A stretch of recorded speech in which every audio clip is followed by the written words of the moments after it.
a hablar un poquito sobre los derechos de las víctimas, ya con este antecedente grave de violencia por el que está pasando la sociedad en el mundo y en México, en nuestro estado de Hidalgo.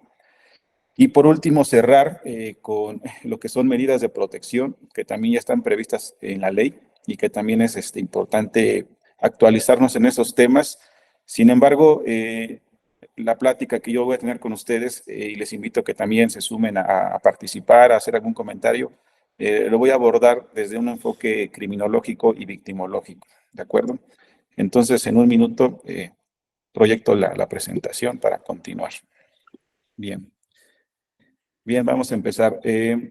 Aquí está la primera diapositiva, que de hecho son los títulos, de lo cual ya di la introducción. Y nuevamente estos tres ejes. Nuestro primer punto a analizar y para razonar es el tema de violencia. Aquí es importante que tengamos presente que regularmente incluso las personas expertas, incluso psicólogos, psiquiatras, criminólogos, servidores públicos como nosotros, ministerios públicos, peritos. Incluso a veces nosotros llegamos a utilizar estos dos términos de violencia y agresividad como si fueran sinónimos. Sin embargo, es importante comentar que pues no tienen precisamente el mismo significado. Por violencia son hechos sociales que, para darles una síntesis concreta, es conductas y acciones que las personas aprendemos con un enfoque negativo en el que proyectamos nuestro enojo, nuestra inconformidad, nuestra ira. Sin embargo, la agresividad puede tener un punto positivo, un enfoque positivo. Y vamos a ver también esta diferencia entre violencia y agresividad. Bien, en esta siguiente imagen tenemos un dato estadístico obtenido por una investigación que se hizo hace ya algunos años, a principios del año 2000, se hizo por parte de Naciones Unidas, donde en ese tiempo nos dieron este dato, que alrededor de 1.6 millones de vidas se estaban perdiendo año tras año.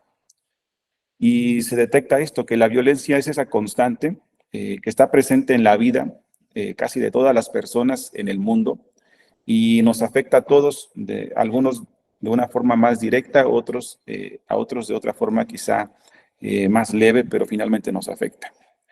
Esta imagen aquí la traigo porque es una imagen que nos representa la gravedad, las crisis que vienen principalmente después de conflictos armados. Conflictos armados, guerras que en la actualidad están sucediendo.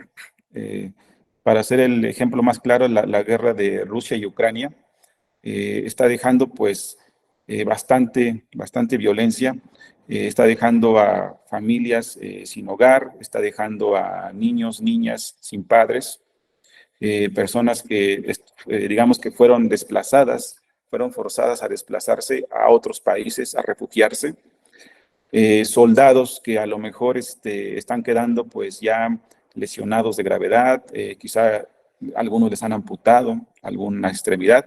Sin embargo, a otros y otras soldados van a quizá en algún momento, ojalá que van a estar fuera de combate, pero van a tener una secuela psicológica.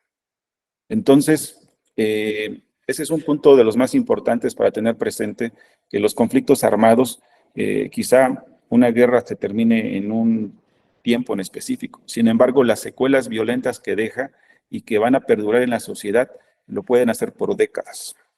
Aquí en nuestro país, por ejemplo, nosotros pues, podremos recordar quizá de los conflictos armados impactantes recientes, la Revolución Mexicana.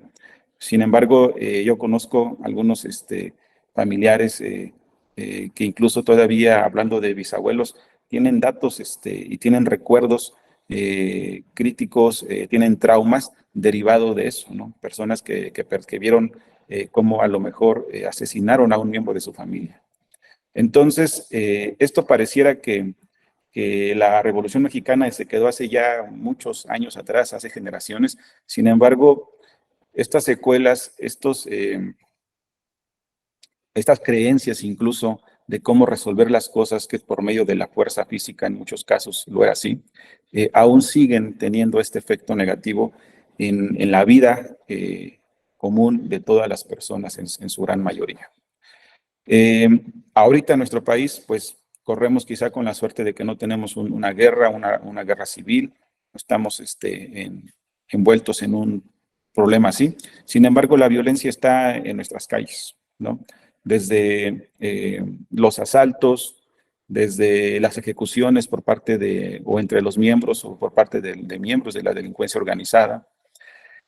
Y hay otro aspecto en el cual la violencia está quizá en un lugar donde no es tan visible, pero tiene graves efectos.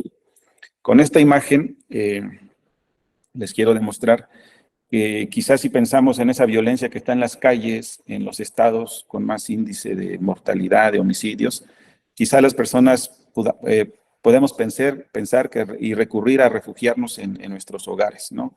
En cerrar puertas y ventanas y quizá tener la garantía de que ahí vamos a estar seguros y difícilmente ahí vamos a ser violentados.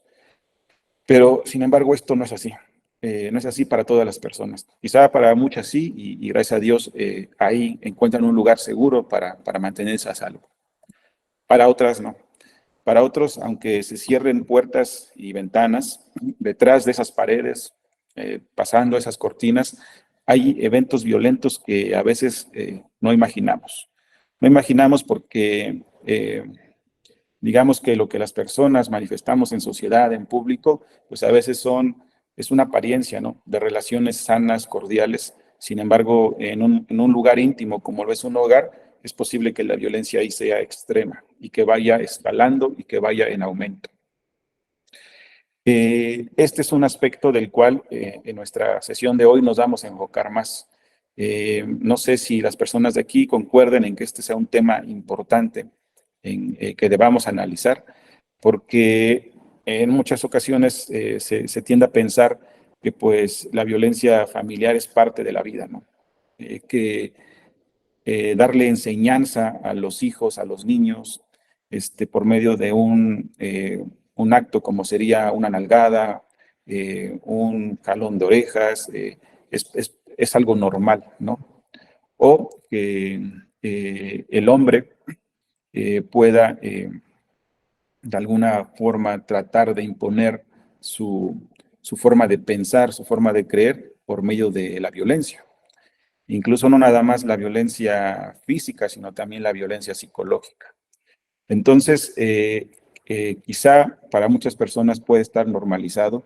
Ya hay bastantes estudios que nos están demostrando que no debe y no tiene por qué seguir siendo así. La violencia en estos aspectos está dañando la estructura de nuestra sociedad, está lacerando a nuestras familias y está teniendo graves repercusiones que más adelante se las podré exponer por medio de datos estadísticos, de gráficas realizadas por diferentes instituciones, tanto internacionales como de nuestro país.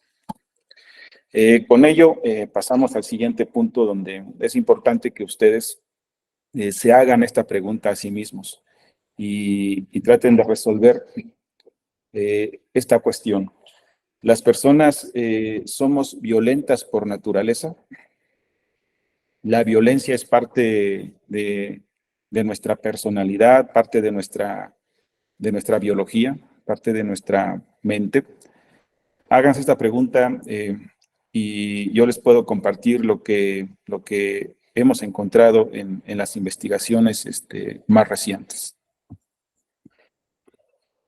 Vamos a proyectar aquí un video eh, para poder ilustrarles mejor estos casos.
La Fiscalía de Puebla confirmó la captura de 3 de los 4 implicados en el feminicidio de Cecilia Monzón el 21 de mayo. Hay pruebas contundentes de que el crimen fue orquestado por una frialdad por su expareja y padre de su hijo, Javier López Zavala, candidato al gobierno del Estado por el PRI en 2010 y secretario de gobierno durante la administración de Mario Marín.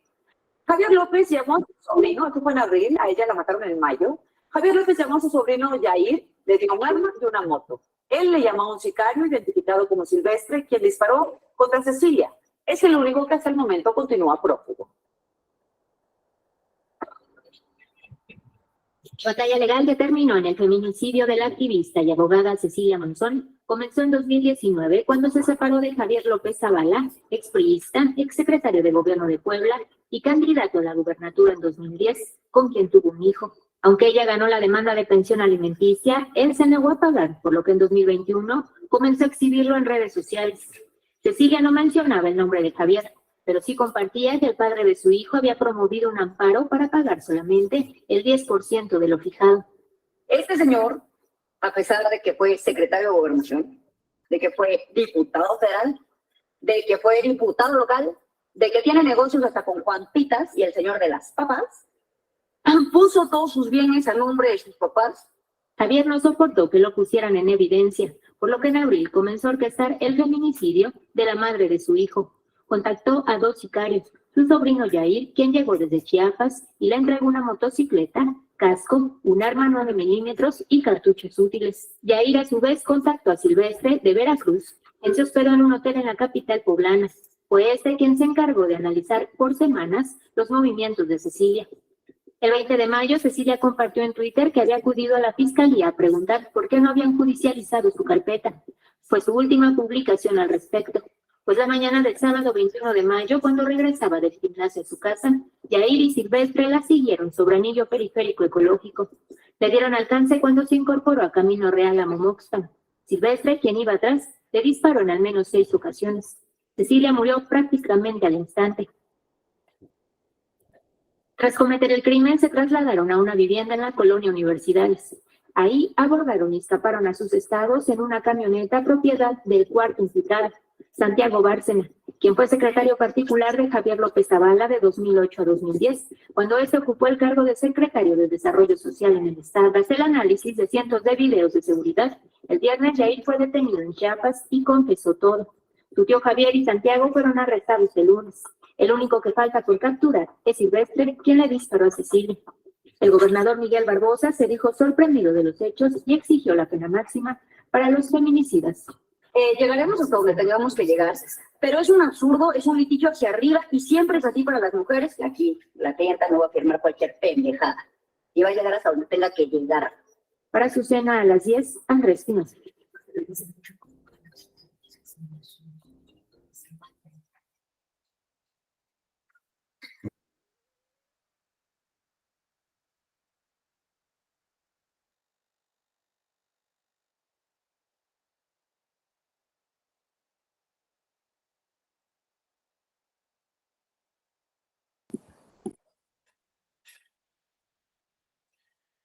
Bien, ok.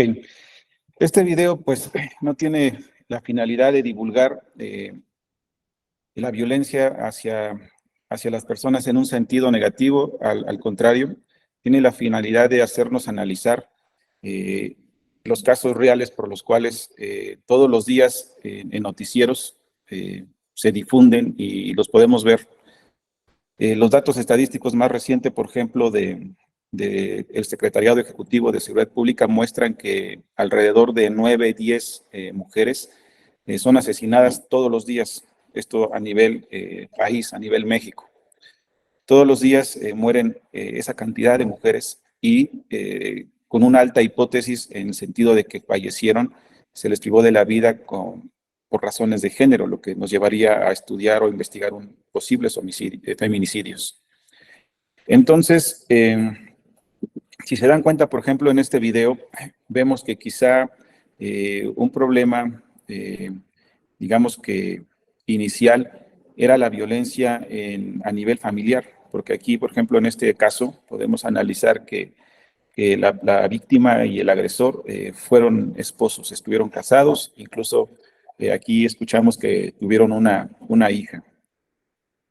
En una familia, pues, y en todas las familias, va a haber disgustos, va a haber desacuerdos, diferencias de opinión.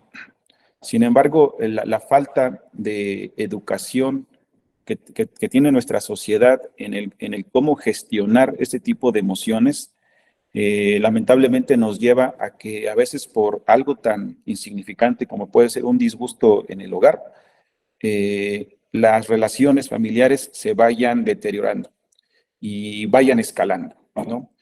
En este cuadro, por ejemplo, lo que trato de transmitirles es de que psicólogos, criminólogos, criminólogas, psiquiatras, han estudiado estos dos temas, la agresividad y la violencia.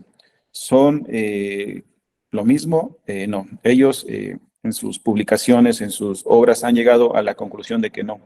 La agresividad sí puede ser algo que sea nato, algo que venga incluso ligado a cada persona en lo particular, algo que sea inevitable. Aquí, por ejemplo, podríamos quizá hacer un símil con ver que desde el nacimiento de los niños, los bebés, desde esa edad pequeña de semanas, meses, a veces ya empiezan a mostrar ciertos signos de cuál va a ser su temperamento, ¿no? Hemos visto que desde esa edad hay niños muy tranquilos y puede haber otros bebés, niñas, niños que sean más activos, ¿no? Sin embargo, la cultura puede inhibir y puede hacer una gestión correcta de las emociones desde este enfoque de una agresividad y la puede moldear para que esta agresividad sea positiva. Incluso se puede canalizar y enfocar la hiperactividad y la agresividad hacia muchas actividades que pueden llevar a las personas a tener mucho éxito.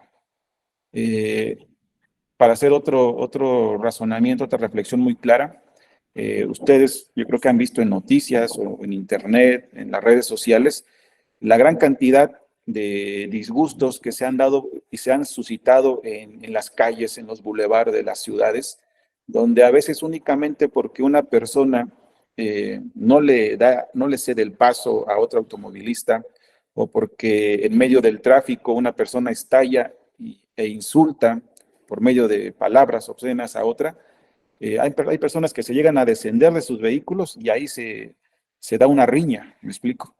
Ahí tendríamos un claro ejemplo de cuando esa agresividad, ese temperamento no está moderado, esa persona carece de inteligencia emocional y pues a estímulos tan cotidianos tienden a salir de control.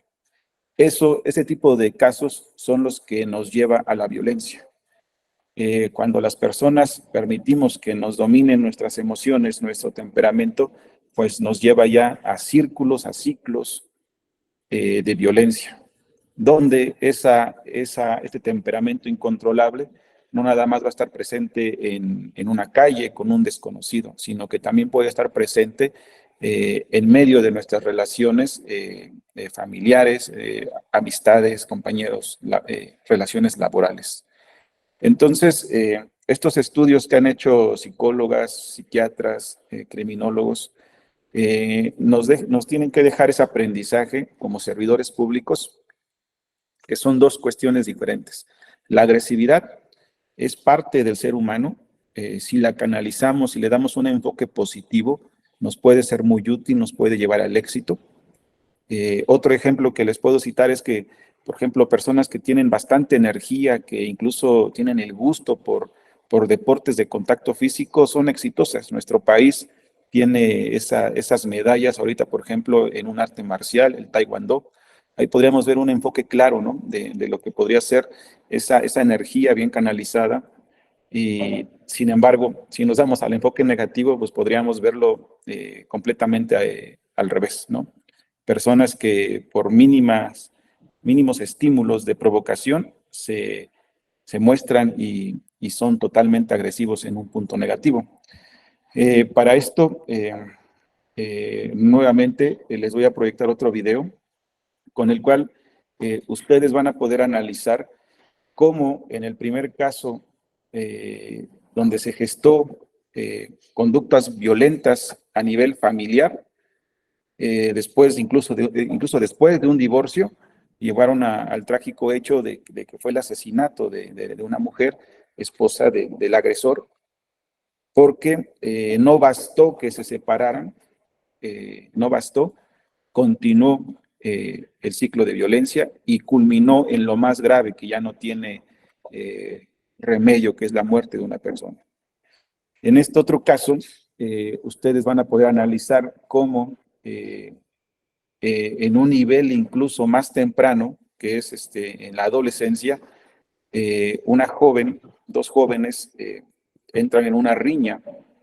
Entonces, son dos casos donde podemos analizar cómo la violencia está presente en el componente más esencial de la sociedad, que son las familias.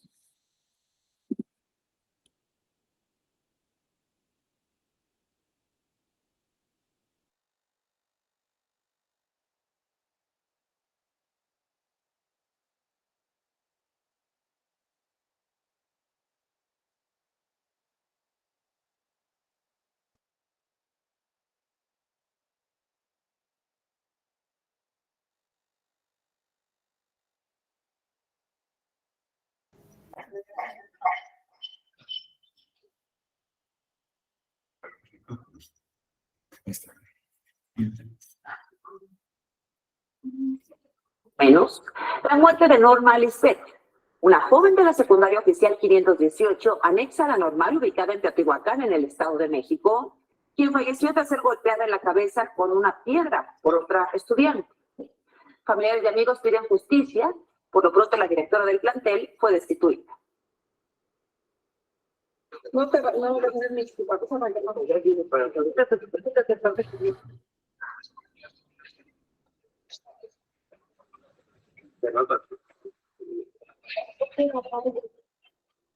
¿eres de la tarde? Sí, soy de la tarde. ¿Eres de la tarde? Ah, ahorita entonces.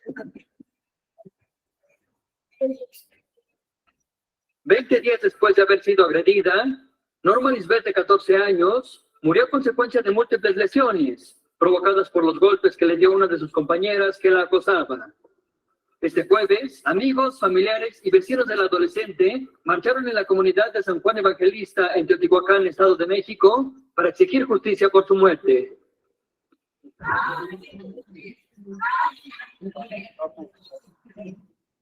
El contingente de más de 200 personas partió de la casa donde vivía Norma hasta llegar a la escuela secundaria oficial 518.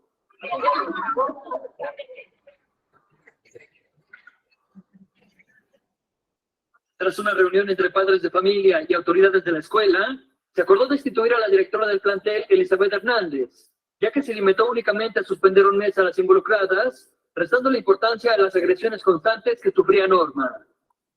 Lo que me llevo más tranquilidad de que ya no va a elaborar esa maestra que no metidos. El día que Norma fue agredida, otra estudiante la citó para una pelea antes de iniciar las clases del turno vespertino. Norma aceptó con la intención de acabar de una vez por todas con las agresiones en su contra. En videos que otros estudiantes grabaron, se aprecia cómo la otra menor golpea a Norma con una piedra en el rostro y en la cabeza en repetidas ocasiones.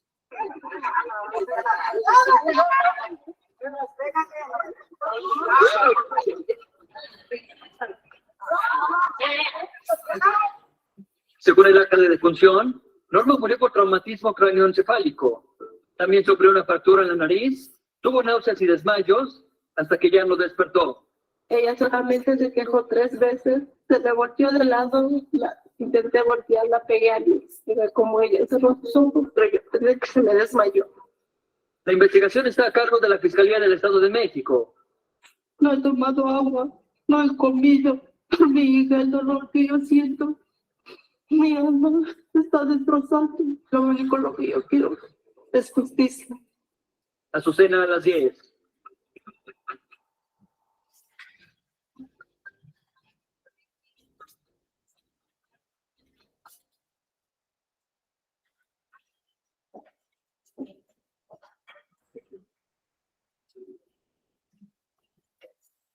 ¿Es la violencia parte de la naturaleza del hombre? Si repasamos la historia de los...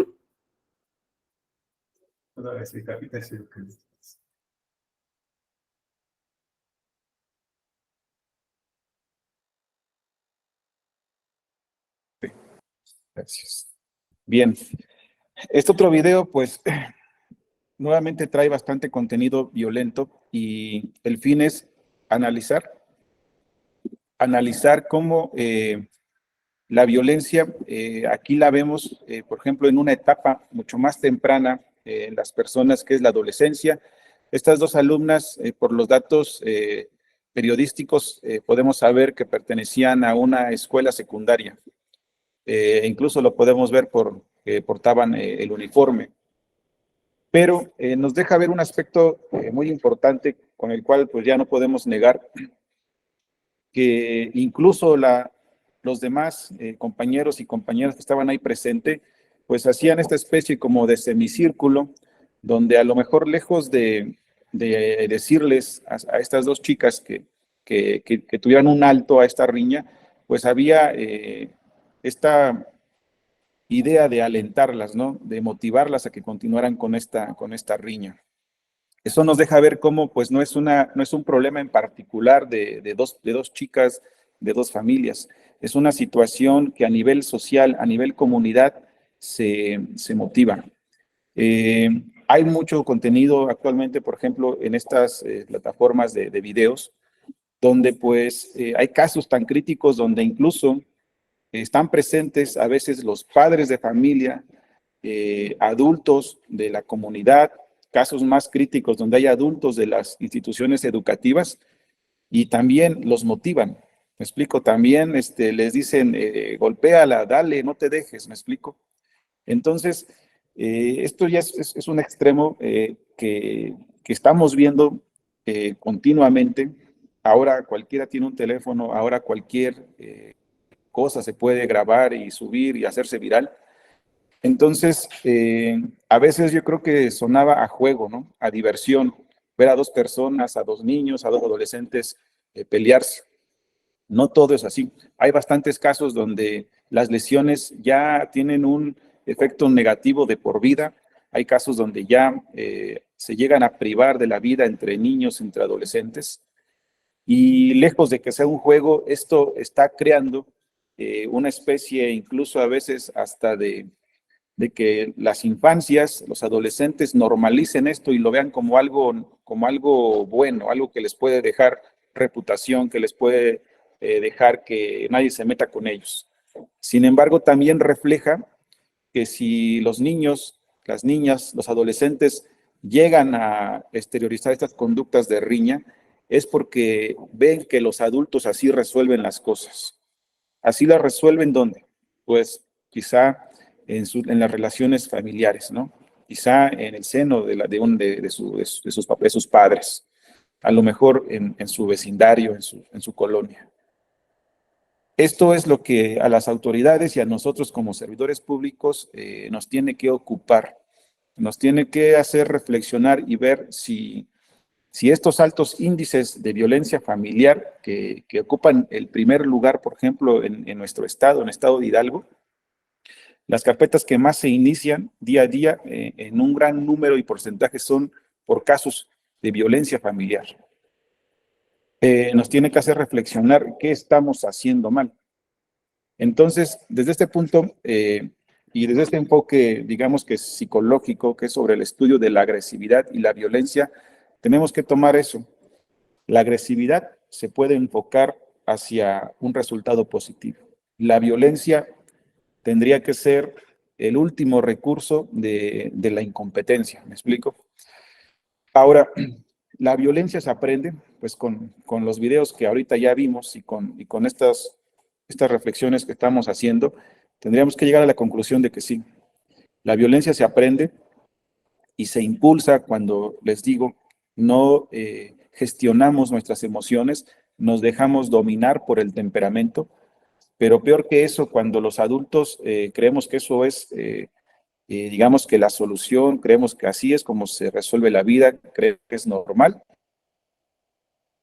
más jóvenes, a los adolescentes a los niños y a las niñas.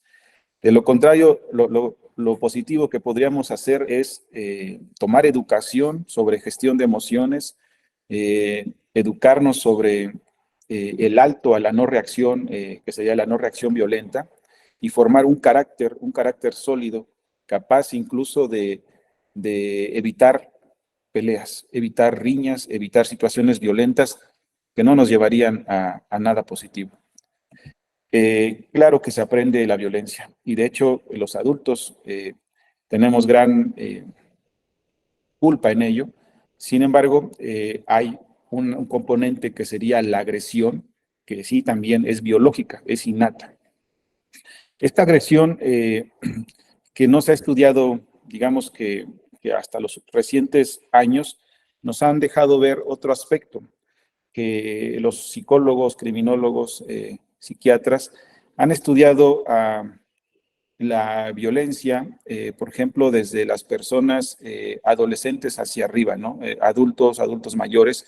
Ya incluso cuando han sido recluidas en los cerezos, se les han hecho estudios para tratar de encontrar cuáles fueron las causas, los factores que los llevaron a ser personas violentas, a cometer secuestros, homicidios, a cometer delitos sexuales, feminicidios. Y por bastantes décadas, estos científicos pues no se han esforzado tanto, pero no han llegado a encontrar algo concreto, ¿no? Las conclusiones versan sobre que hay factores tanto biológicos, psicológicos, sociales, culturales, y el cúmulo de ellos, digamos que un grado determinado de estos factores negativos en las personas es lo que nos llevan a ser personas violentas, que transgreden las normas jurídicas que tienen una pena y repercuten en que algunas personas que, que pues se les demuestra su responsabilidad están ahí en los cerezos. Sin embargo, estos estudios también pueden tener un gran porcentaje de falla porque pocos casos se han estudiado sobre el comportamiento agresivo natural desde las infancias. Es más, desde los recién nacidos. Aquí les traigo otro análisis que son sobre algunos estudios más recientes que demuestran cómo los niños en estas edades tan tempranas, menores incluso de 5 años, están teniendo actos agresivos, pero hay una gran diferencia porque son pequeños. Esos actos agresivos quizá no tienen graves repercusiones. Sin embargo, si en esa edad no aprenden ellos a tener un control sobre sus impulsos y los alientan a adultos, pues en un futuro nos encontramos con situaciones críticas que son las que desafortunadamente nosotros tratamos de investigar y de resolver. Aquí les voy a compartir un fragmento de un documental que les recomendaría que lo puedan ver completo. Tiene bastantes datos que se pueden corroborar por medio de artículos científicos. Denme un minuto para compartírselos.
Ahí, ya, bueno, checa. Dejo de compartir.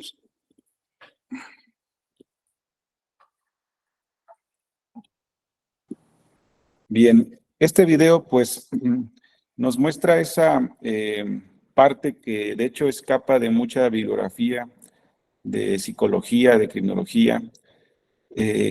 Son estudios más recientes que se han hecho con la finalidad de detectar la etapa en la que el ser humano, las personas, aprendemos los actos violentos como una forma de resolver nuestros problemas cotidianos.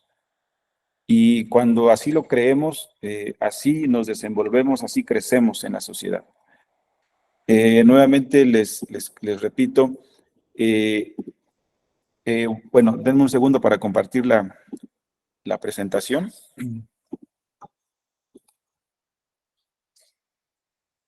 Ahí ya se puede ver.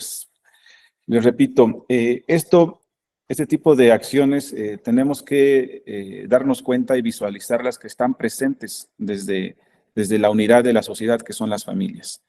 Tenemos que ver como servidores públicos que si tenemos una alta, enorme incidencia en violencia familiar, que puede ser hecha, realizada por diferentes personas. Ahora lo vamos a ver en un cuadro que lo explica muy bien adelante.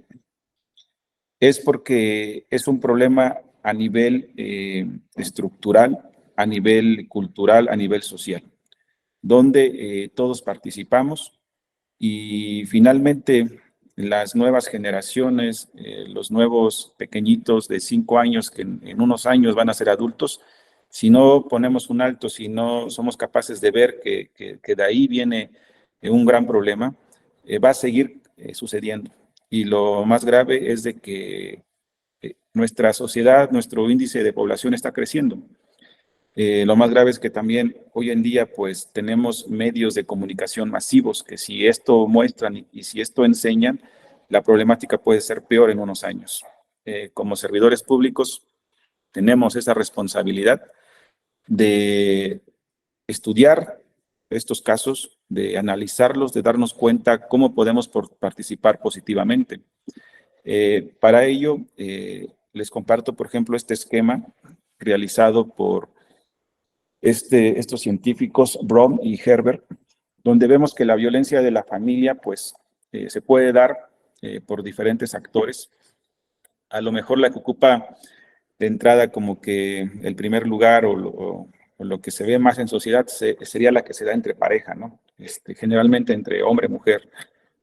Pero también hay mucha violencia que se da, tanto que puede ser por la mujer o el hombre hacia los pequeños, hacia los hijos. Y ahí es cuando los adultos, pues, creemos que quizá cuando un niño, una niña, es importante corregir su conducta, lo resuelven los golpes, ¿no?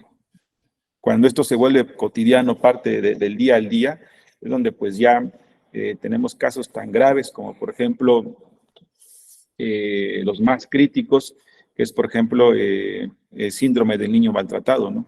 Hay casos ya tan complejos donde pequeñitos de menos de 3 años, que son indefensos, llegan a tener lesiones graves que los llevan a la muerte. Otro tipo de violencia es, por ejemplo, la que se podría dar incluso y realizada entre los mismos hermanos, ¿no?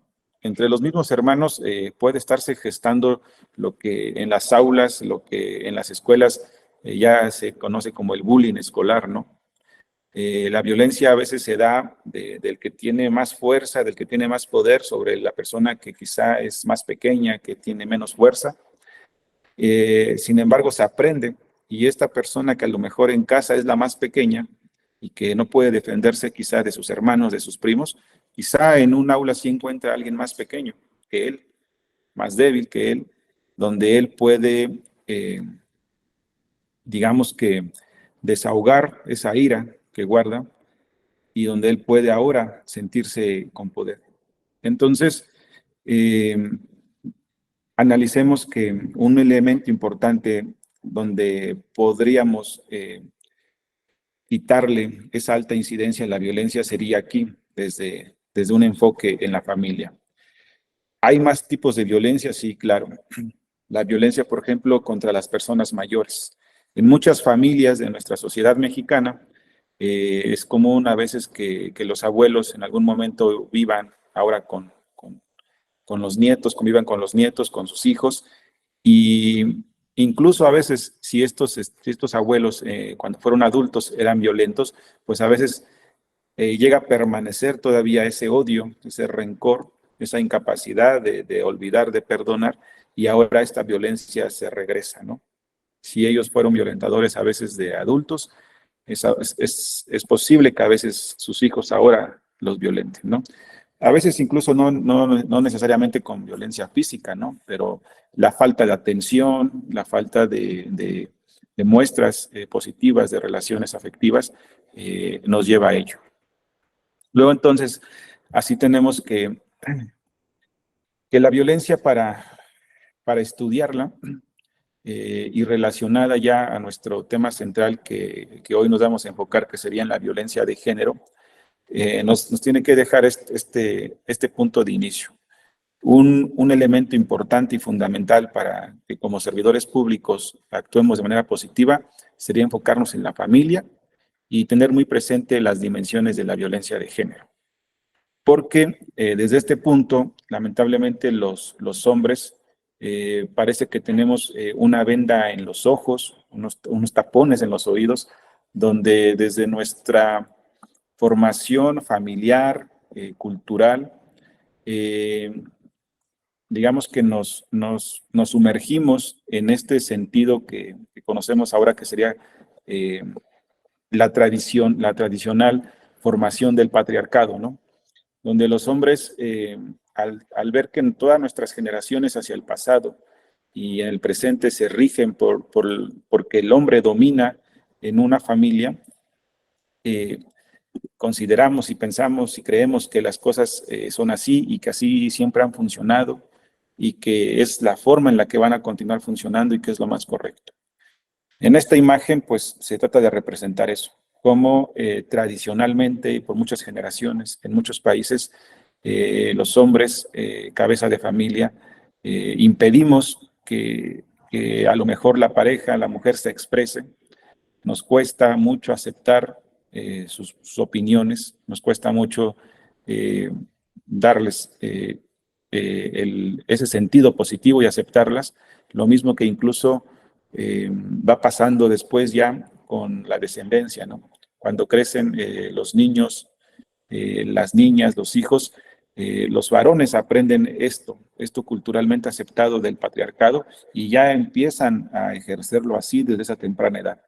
Aquí lo podemos ver con estos dos niños igual, tapando los oídos de la niña, ¿no? Aquí son un gran número de estereotipos, de conductas que podríamos pasar bastante tiempo comentándolas, pero que si abrimos los ojos y reflexionamos, las podemos ver en la cotidianidad de nuestra sociedad, en cualquier lugar. Entonces, este punto es importante porque también en la actualidad muchas mujeres son muy sobresalientes. Yo, por ejemplo, en lo personal, desde que estudio y tengo memoria en la primaria, recuerdo que las personas más sobresalientes de mis grupos han sido chicas, han sido mujeres, ¿no?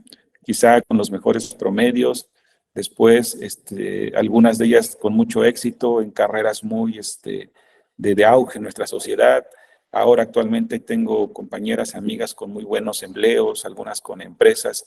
Entonces, estamos viendo esto en nuestra sociedad, que las mujeres están obteniendo estos espacios de éxito, de sobresalir, pero lamentablemente al no haber aprendido como sociedad una gestión correcta de las emociones, y cuando finalmente estas mujeres incluso exitosas llegan a hacer vida en pareja, hay estos conflictos que al no saberlos gestionar tanto hombres como mujeres nos llevan a una escalada de violencia donde puede empezar en algo tan sencillo como a lo mejor querer el hombre ver una película y la mujer querer ver otra película. Desde ahí puede gestarse una discusión que puede acabar en algo más crítico, ¿no? ¿Por qué? Porque se van creando ciclos de violencia. Desde un desacuerdo tan simple puede esto ir creciendo día a día, mes tras mes, hasta que después son relaciones totalmente nocivas ya en el ámbito familiar.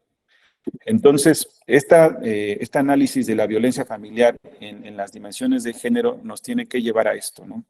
Que si la analizamos, por ejemplo, desde un enfoque laboral, tenemos que ser conscientes que poco a poco las mujeres han ganado estos espacios, pero sigue estando presente, por ejemplo, el acoso sexual en las instituciones, en las empresas. Sigue estando presente una diferente remuneración, donde a pesar de que hombres y mujeres hagan el mismo trabajo, las mujeres reciben menor paga por ello. Sigue estando presente también casos de prostitución forzada, donde a pesar de que en nuestra actualidad también ya vemos que los hombres ejercemos quizá este oficio, pues sigue estando presente que en muchos casos se captura a niñas, a adolescentes, a mujeres, para forzarlas a llevar a cabo ese tipo de trabajo forzado. Un elemento crítico es, por ejemplo, la publicidad sexista, donde nuevamente, aunque hay publicidad hecha con el cuerpo, tanto de hombres como de mujeres, la publicidad con la finalidad de vender desde ropa, zapatos, joyas, sigue estando presente con mayor uso del cuerpo de la mujer como si fuera un objeto. Entonces, todo este tipo de conductas que se dan en nuestra sociedad la podemos entender como un elemento enorme estructural que finalmente nos puede llevar al extremo de violencia hacia la mujer, que serían los feminicidios, como el primer caso que vimos en el video que proyectamos. Este caso se me hace muy ilustrativo de la realidad, porque aquí vemos que pues posiblemente sean dos personas que tuvieron muy buena educación, quizá el sujeto hombre al haber llegado a ocupar altos cargos políticos, pues a lo mejor incluso tenía un grado más alto que una licenciatura. La mujer, si recuerdan, también te comentó que pues era también licenciada, ¿no?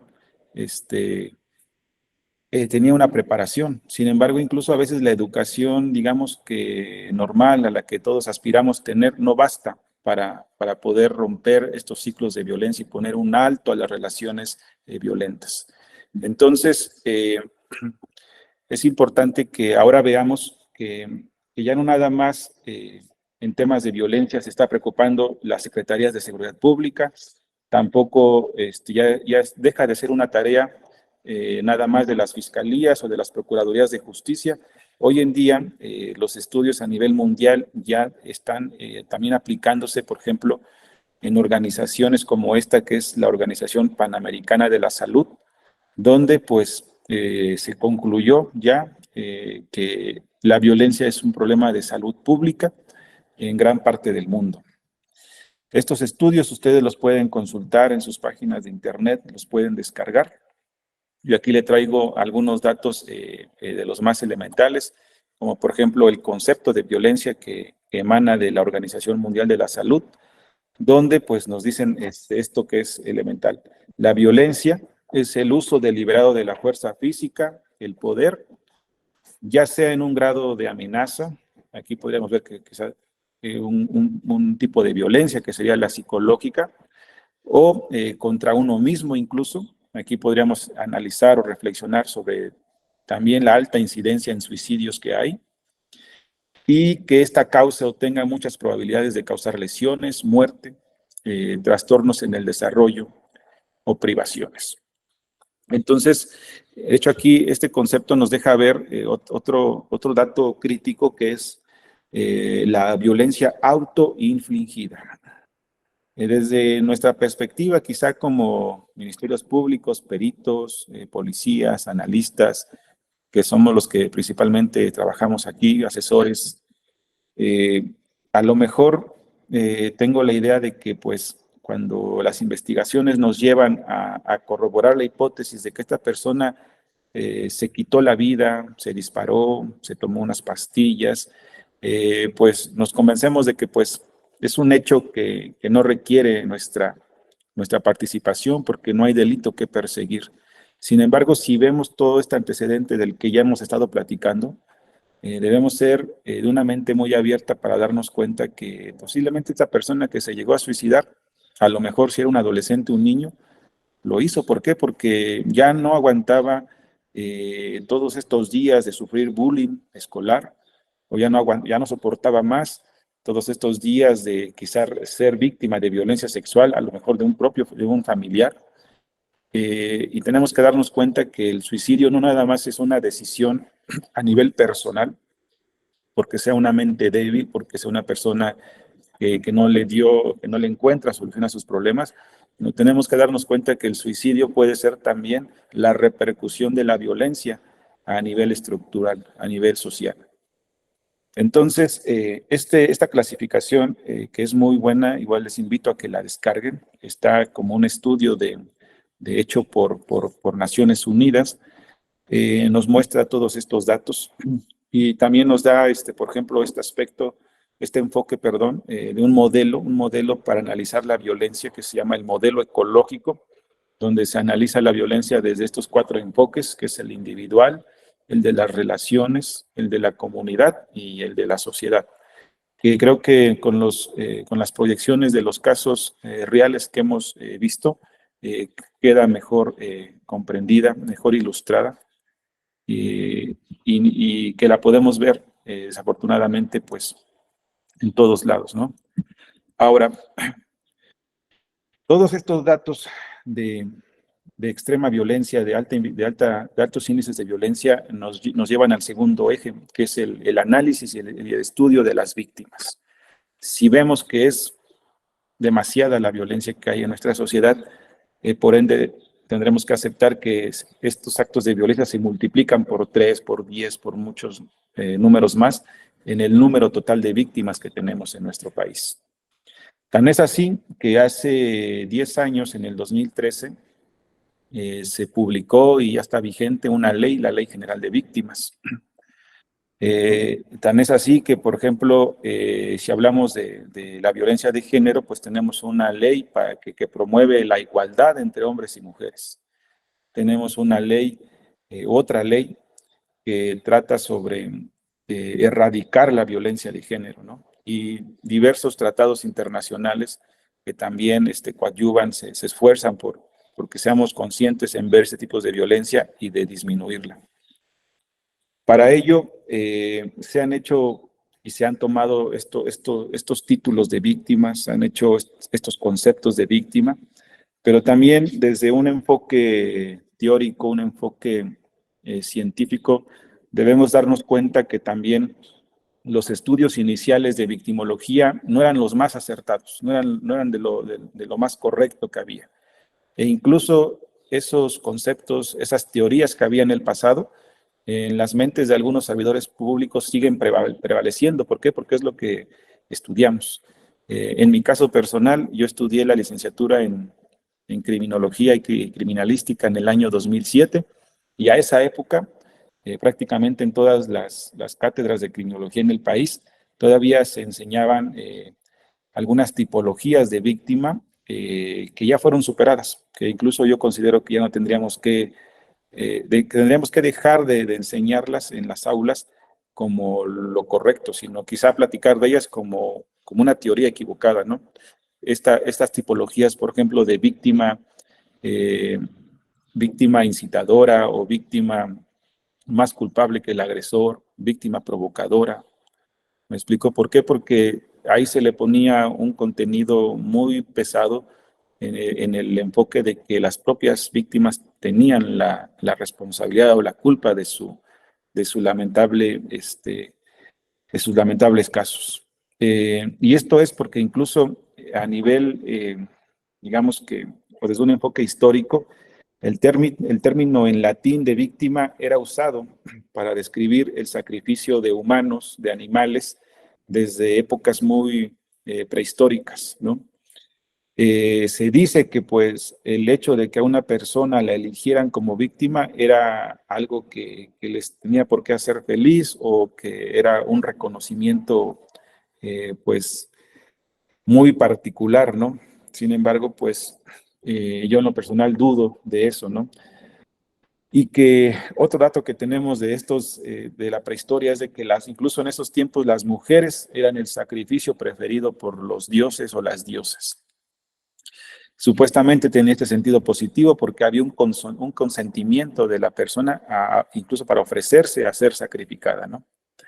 De ahí es este significado de víctima, que incluso pues su terminación, si ustedes la ven, a pesar de que a lo mejor las víctimas podríamos ser hombres, viene conjugada en esto, ¿no? En esa terminación, con ese entendimiento como algo femenino, ¿no?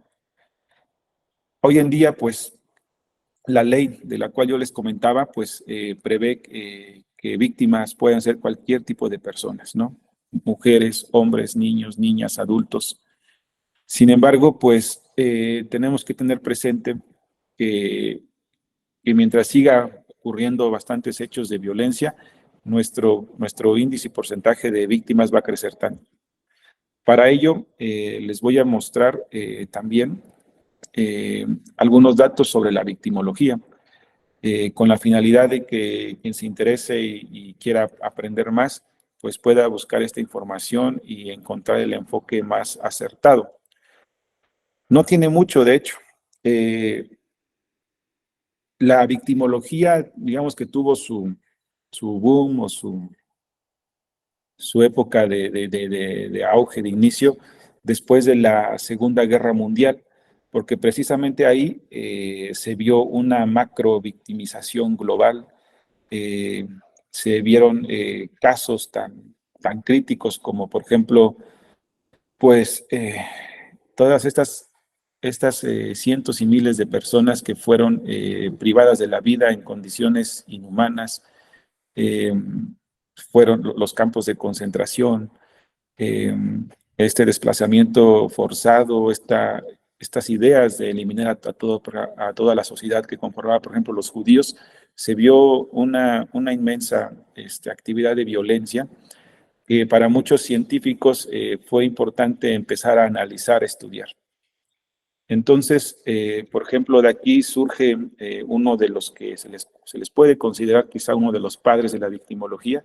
Y aquí es importante que veamos que, por ejemplo, de las primeras publicaciones que hubo sobre estos estudios fueron en el año 1946, esto en Rumania, por Benjamin Mendelssohn, continuadas y seguidas de otros investigadores, como por ejemplo el criminólogo Hans von Hetting. En 1948 también hace una publicación sobre el criminal y las víctimas. Y otro investigador que también resalta, que es Fredrik Werman, en el año 1946, también él ahí escribiendo sobre asesinos, también él utiliza ya el término victimología para referirse al estudio de las personas afectadas por los criminales. A partir de ahí surge como tal la victimología, se empiezan a hacer estudios. Sin embargo, también hoy en día pues se considera que tuvo una etapa muy oscura la victimología, donde precisamente se tenían estas ideas, ¿no? De que muchas víctimas lo eran así por su propia decisión, por su propia culpa. Aquí, en estos cursos, en nuestra institución, tenemos que romper con ese paradigma, dejar de creer que las víctimas obtuvieron ese resultado porque ellas se lo ganaron.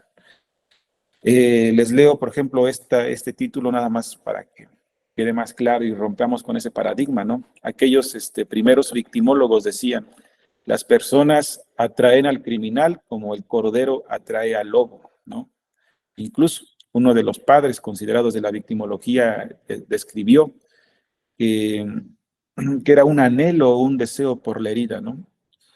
Los estudios más recientes nos tienen que hacer entender que muchas víctimas incluso llegan a ser víctimas por todo este fenómeno de violencia a nivel estructural, no nada más por una decisión personal. Con ello, vamos a poder ver que, por ejemplo, tenemos estudios muy recientes como este del 2018, que también lo hace Naciones Unidas, sobre los asesinatos o las muertes de mujeres, ¿no? Mujeres y adolescentes mujeres, que nos dan datos muy buenos para analizar. Por ejemplo, en esta primera gráfica podemos ver que sí es un hecho que en el mundo mueren muchos más hombres que mujeres. Es un hecho que alrededor del 80% de las defunciones son de hombres y el 20% de mujeres. Sin embargo, los hombres llegamos a morir como hombres porque realmente también tenemos quizá actividades desde laborales hasta deportivas, hasta sociales, de alto riesgo, ¿no? Donde a veces los hombres somos muy inconscientes del riesgo al que nos enfrentamos y llegamos a morir mucho por este tipo de situaciones. Versus casos de muertes de mujeres, los datos estadísticos nos muestran que las mujeres, lamentablemente, en un porcentaje mucho más alto, como aquí lo muestra la tabla, que es el 64%, mueren a manos de un integrante de la familia. Esto puede ser desde un tío, un primo, un hermano, el propio papá o la pareja, ¿no? Ahora, si las mujeres pueden ser asesinadas 64% superior al 36% que los hombres por un integrante de la familia, ya en las relaciones familiares de pareja, las mujeres todavía elevan más su porcentaje a un 82% cuando llegan a ser víctimas por su pareja. Y aquí pues no nada más estamos hablando de las personas que ya son casadas, sino mujeres que llegan a ser víctimas, llegan a ser asesinadas desde un compañero, que a lo mejor puede ser noviazgo o vida en unión libre, como aquí la conocemos en México, concubinato. Y lo más crítico, como el caso que ahorita proyectamos, se puede dar el divorcio. En teoría, estas dos personas se van a alejar, van a hacer su vida por separado, pero aún así pueden llegar a ser víctimas por sus exparejas. Entonces, este porcentaje pues, nos deja ver que hay una tremenda diferencia, ¿no? El lugar o los lugares que tendrían que ser seguros para las mujeres, para las señoritas, para las niñas, que tendrían que ser sus casas, sus quizá lugares académicos, a lo mejor sus trabajos son los lugares donde desafortunadamente están encontrando sus cuerpos, sus cadáveres y con signos de lesiones de extrema violencia.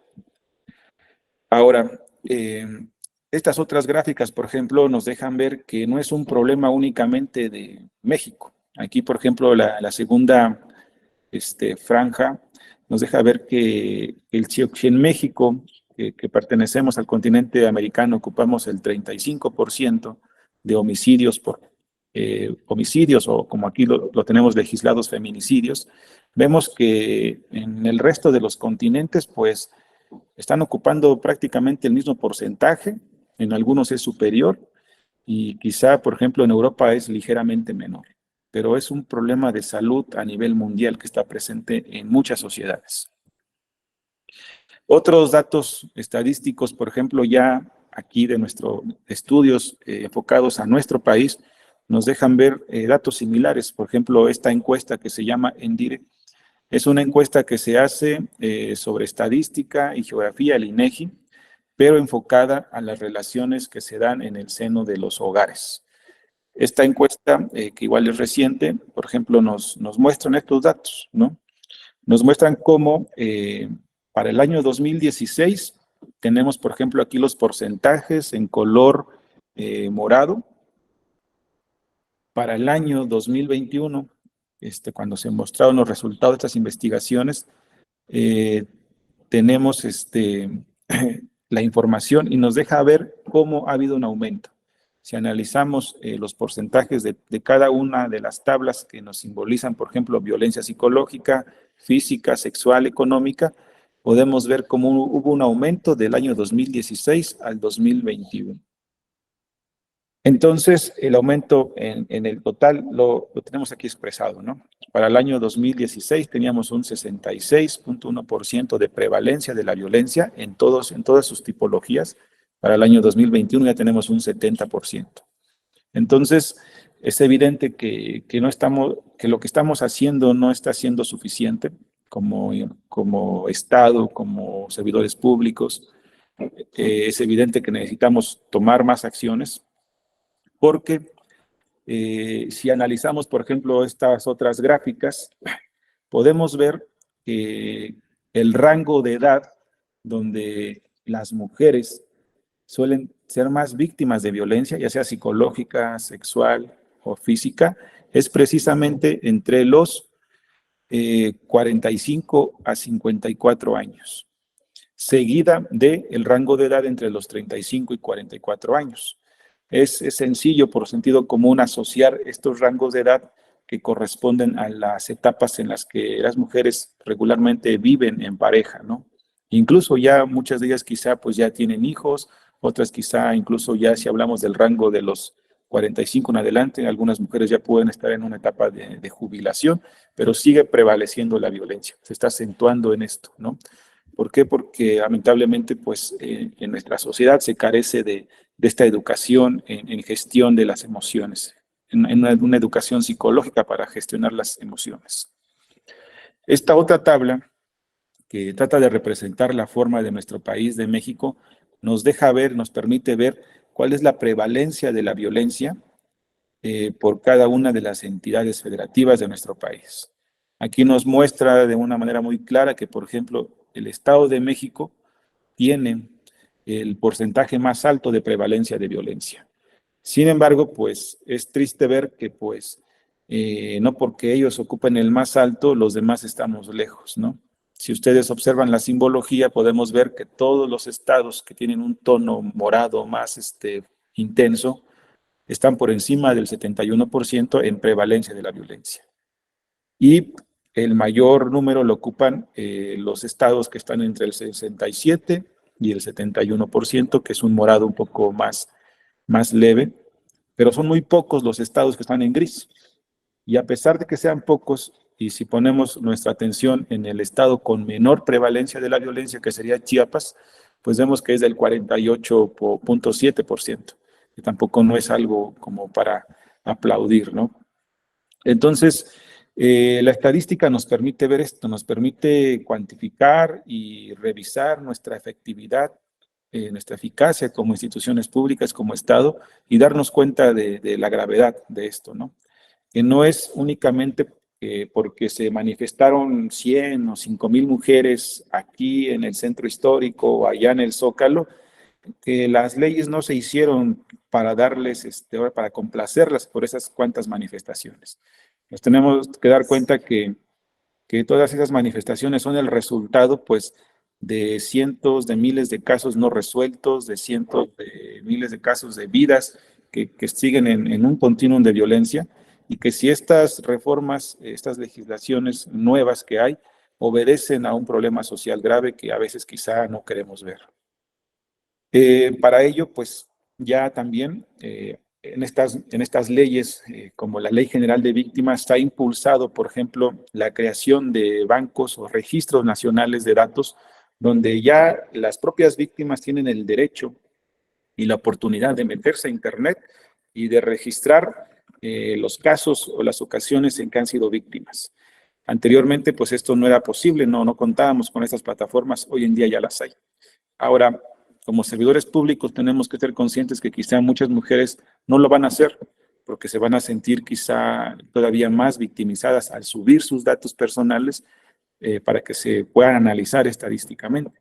Para ello, los servidores públicos debemos conocer de estas bases de datos y explicarles que tienen un sentido positivo y que sus datos personales van a estar protegidos por la ley y que tiene la finalidad de que se conozca la realidad crítica de nuestro país y que se tomen políticas preventivas que podamos disminuir estos casos.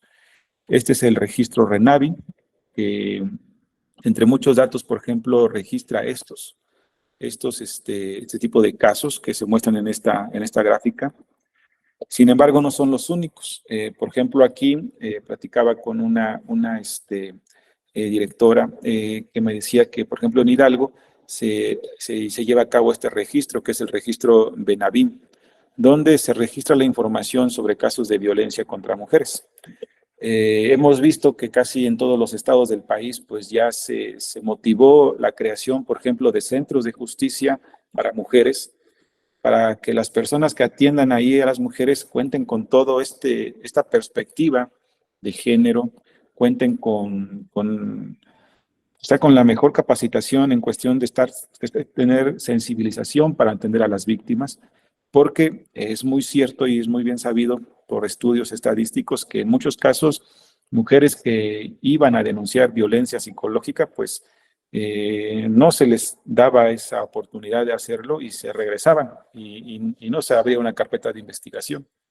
Entonces eso es por falta de sensibilización. Y aquí, para tomar estos datos, por ejemplo, que nos da Benavín en nuestro estado de Hidalgo, les tengo esta otra gráfica, ¿no? En esta gráfica, de hecho, me gusta mucho porque podemos ver cómo clasifican la información, primero por tipos de violencia, que es como lo clasifica la ley, la violencia física, la violencia psicológica, la económica, la patrimonial, la sexual. En esta tabla que nos dan datos, digamos que recientes sobre nuestro estado de Hidalgo, podemos ver que en Hidalgo lo que ocupa una mayor incidencia es la violencia psicológica. Ahora, del otro lado, en la otra tabla podemos ver las modalidades, ¿no? La primera tabla nos da los datos sobre el bien jurídico, sobre donde recae la violencia. La segunda tabla nos da los datos sobre los ambientes donde esta violencia se lleva a cabo. Y nuevamente esta tabla nos puede demostrar que lo que hemos estado analizando pues tiene credibilidad, porque si ustedes ven la franja morada es la violencia familiar, la que ocupa la más alta incidencia. Las demás, pues aquí no se ven en índices tan altos. Sin embargo, también tenemos que tener presente que en nuestro país hace falta mucho la cultura por la denuncia. Entonces, la cifra, por ejemplo, la cifra negra de las personas víctimas que no denuncian está por arriba, por encima de porcentajes del 90%. Hace falta mucho trabajar en estas bases de datos para poder tener una idea más clara de lo enorme que es el problema. En esta tabla también podemos ver, por ejemplo, lo que ya son las órdenes de protección. La franja de arriba nos muestra, por ejemplo, las órdenes de protección a nivel, digamos que nacional, pero la franja de abajo nos muestra, por ejemplo, las órdenes de protección que se han solicitado y se han aprobado aquí en nuestro estado de Hidalgo, que nos arroja ahorita en la última consulta que es un total de 5,672 órdenes de protección. Sin embargo, aquí es el tercer eje sobre el que vamos a hablar y ya cerrar en esta sesión, que es quién determina, quién analiza ¿qué servidor público se da cuenta de la necesidad de las órdenes de protección? Principalmente, pues esta responsabilidad cae sobre los agentes Ministerio Público, donde tienen que ellos percatarse de que las víctimas están en una situación de un riesgo muy alto, donde posiblemente vuelvan a ser víctimas de una modalidad de violencia, de un tipo de violencia más grave. Y es aquí donde estas órdenes de protección se tienen que solicitar. El juez las debería de aprobar si van bien fundamentadas para tratar de prevenir. En este punto, yo a lo largo de los años que he trabajado para la institución, veo que la Procuraduría pues no fue creada quizá con este enfoque preventivo, ¿no? Regularmente actuamos como servidores públicos o reaccionamos cuando ya un hecho ya se consumó y es cuando entramos a investigar, ¿no?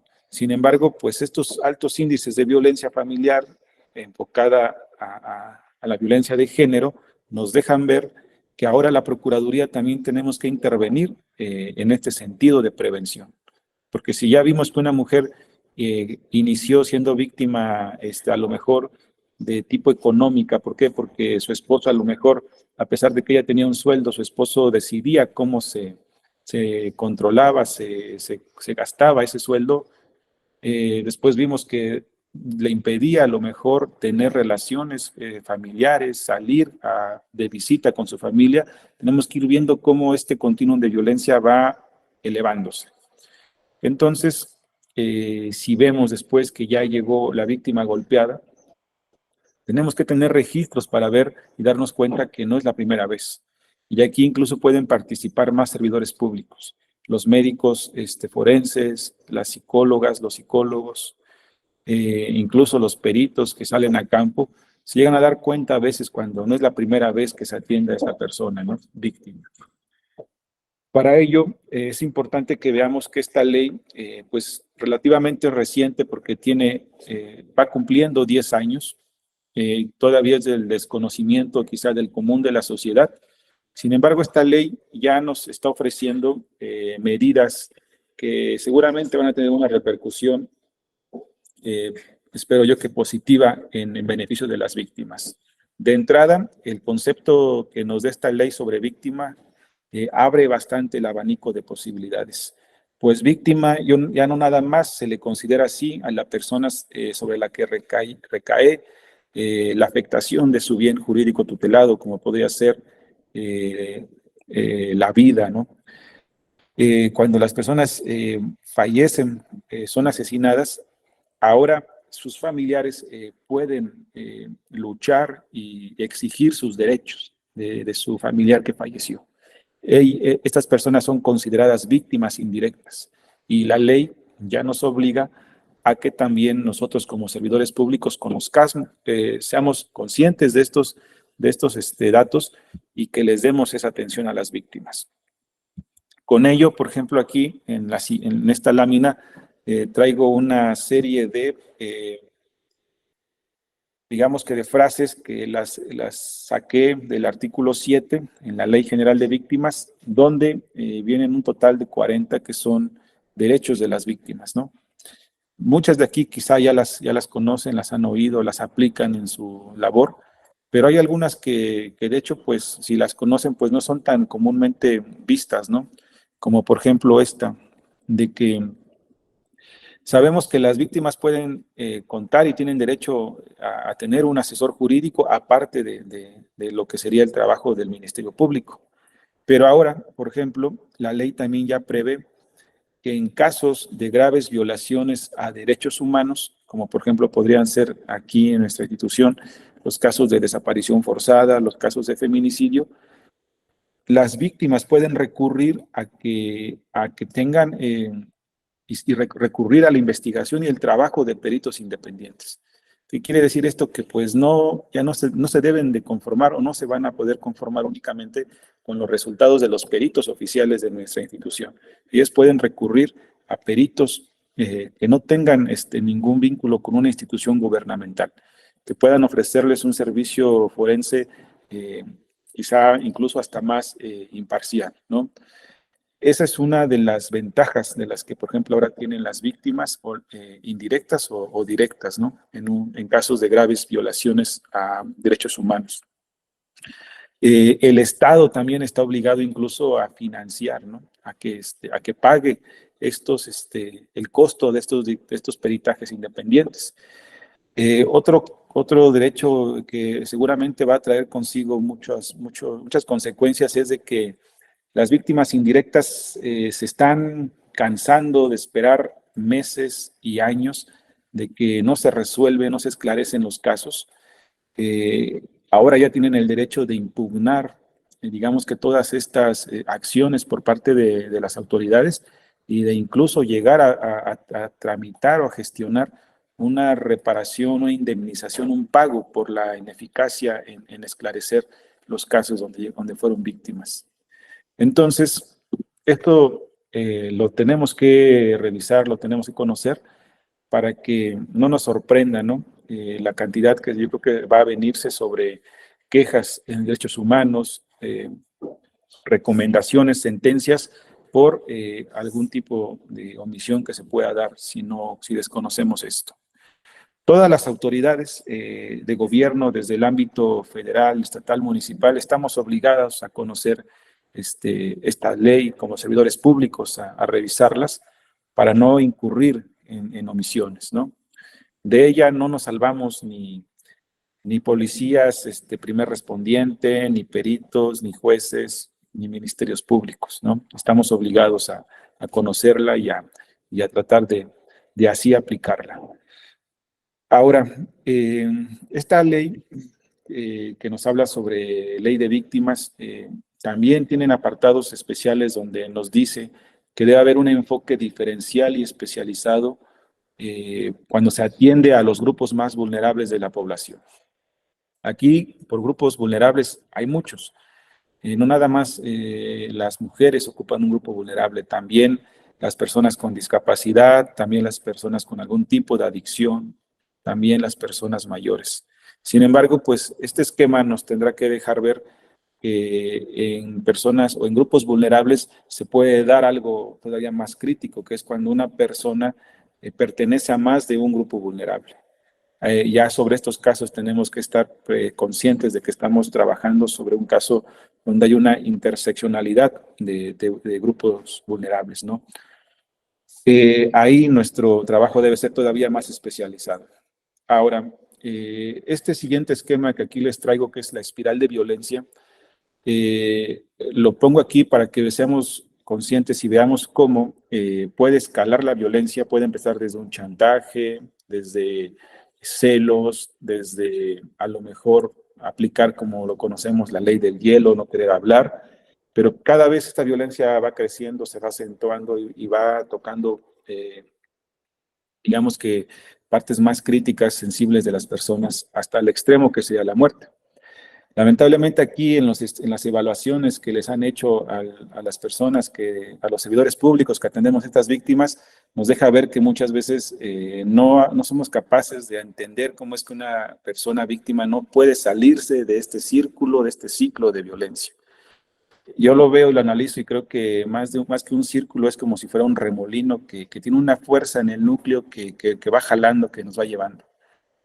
Para hacer un símil, una analogía, lo podemos ver, por ejemplo, nosotros como servidores públicos de la Procuraduría. Quizá en semanas o en días de trabajo verdaderamente agotador, de condiciones difíciles en nuestro trabajo, llegamos a tener minutos o días, no sé, en los cuales decimos, no, ya no aguanto más, ya estoy harto o harta de trabajar 6 horas extras, aparte de mi horario normal, de no poder ver a mi familia, a lo mejor un fin de semana, de fallarle a algún ser querido en su cumpleaños, de a lo mejor de que me cancelaron mis vacaciones, ¿no? Entonces podemos estar hartos de eso, a lo mejor podemos considerar que está violentando nuestra vida, ¿no? Un sano desenvolvimiento de nuestra vida y queremos salirnos, ¿no? Hemos llegado a pensar, bueno, me voy a buscar otro lugar de trabajo, quizá me vaya mejor, pero lo cierto es que también nos podemos tener miedo. Y esa inseguridad, el pensar que quizá puede ser peor, a veces nos continúa dejando en un mismo lugar, o también puede ser que nos demos cuenta que nuestro trabajo pues nos gusta mucho, que nos deja muchas cosas positivas y continuemos aquí. Pero es un símil para que podamos ver cómo en una persona que es víctima de violencia en su hogar, pues también, aparte de que haya momentos críticos en los que ya no debería estar ahí, también hay cosas positivas que quizá la pueden mantener ahí. O hay otro tipo de hechos como podrían ser las amenazas. Amenazas del violentador, si se va esta persona, si se aleja del entorno o del núcleo familiar, como sería el hogar, pues se pueden cumplir. Entonces, en ese sentido es donde ocupan relevante importancia las órdenes de protección. Estas medidas de protección, ustedes pueden revisar sus principios que están aquí en el artículo 40, para que tengan un conocimiento más acertado, más a profundidad sobre por qué surgen, pero están en más de un instrumento jurídico de nuestro país. También están presentes en el artículo 137.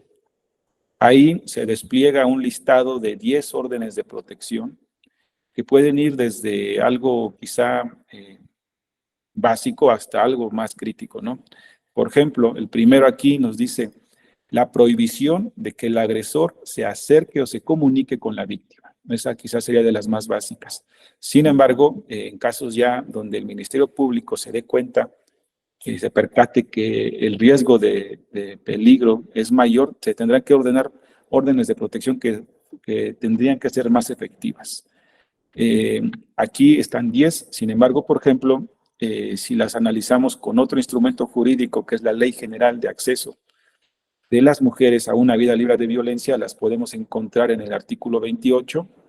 Esta ley las divide o las clasifica en 3. Y, por ejemplo, aquí las vemos en este esquema que nos puede dar una mejor ilustración, que es prohibir que el agresor intimide a la mujer o a la víctima, ¿no? Aquí tenemos que ser conscientes que hoy en día, pues, no se requiere de que yo me acerque con una persona para intimidar. Lo puedo hacer desde un dispositivo, ¿no? Un dispositivo electrónico capaz de tener una comunicación. Si es el caso, se tiene que solicitar que, por ejemplo, cuerpos de seguridad acompañen a la mujer quizá de su domicilio a su trabajo, ¿no? Porque vimos el caso de la víctima Cecilia Monzón, donde a pesar de que ya estaban divorciados, pues no le costó nada al agresor, tenía el recurso, tenía el poder para contratar a unos sicarios, ¿no? Entonces, los servidores públicos tenemos que tener realmente un amplio conocimiento de las posibilidades del agresor para poder tener medidas eficaces de protección a las víctimas. Ahora, estas serían catalogadas como las urgentes.